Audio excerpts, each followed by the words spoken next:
પ્રધાનમंत्री आवास योजनाના લાભાર્થીઓનો પ્રતિભાવ તેમજ સફાઈ કર્મીઓનું મોઢું મીઠું કરાવી ઉજવણી કરી નરેન્દ્રભાઈ મોદીને તમામ સેવાકીય કાર્યોનું પુણ્ય અર્પણ કરીને તેમના દીર્ઘાયુ માટે પ્રાર્થના કરવામાં આવી હતી।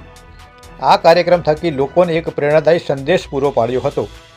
આ પ્રસંગે ગુજરાત પ્રદેશ ભાજપ મહિલા મોરચાના અધ્યક્ષ દીપિકાબેન સરડવા, વિરમગામના ધારાસભ્ય હાર્દિકભાઈ પટેલ, વિરમગામ શહેર સંગઠન પ્રમુખ નરેશભાઈ, મહામંત્રી દેવાભાઈ, વિરમગામ નગરપાલિકાના પ્રમુખ કામિનીબેન, ઉપપ્રમુખ રઘુભાઈ, અમદાવાદ મહિલા મોરચા અધ્યક્ષ પ્રીતિબેન, મહિલા મોરચાની બહેનો અને કાર્યકર્તાઓ ઉપસ્થિત રહ્યા હતા।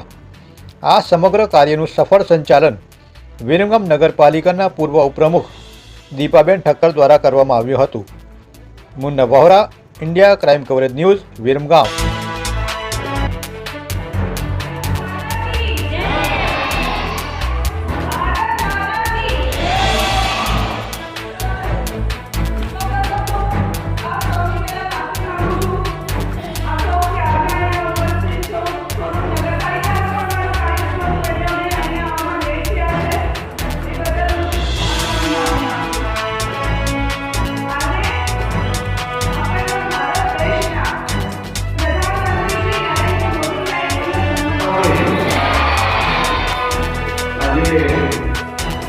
સમગ્ર વિશ્વમાં જે ભારતની નવી ઓળખ સાથે આગળ વધી રહ્યું છે અને નવા ભારતની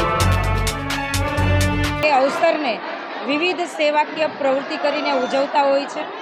ત્યારે દેશના ઓજસ્વી, તેજસ્વી, તપસ્વી, મનસ્વી એવા આદરણીય, પરમ આદરણીય ગુજરાતના પનોતા પુત્ર અને ભારતની જનતાના હૃદય સમ્રાટ આદરણીય નરેન્દ્રભાઈ મોદીજીનો આજે 73મો જન્મદિવસ છે। ત્યારે અમદાવાદ જિલ્લાના વિરમગામ ખાતે ઉપસ્થિત રહી વિવિધ સેવાકીય પ્રવૃત્તિઓ કરતા પાર્ટીના હોદ્દેદારો, પદાધિકારીઓ, ધારાસભ્યશ્રી અને પાર્ટીના કાર્યકર્તાઓ દ્વારા જે આયોજન થયેલું હતું કે દીકરીઓને સુકન્યા સમૃદ્ધિ યોજનાનો લાભ આપવામાં આવે।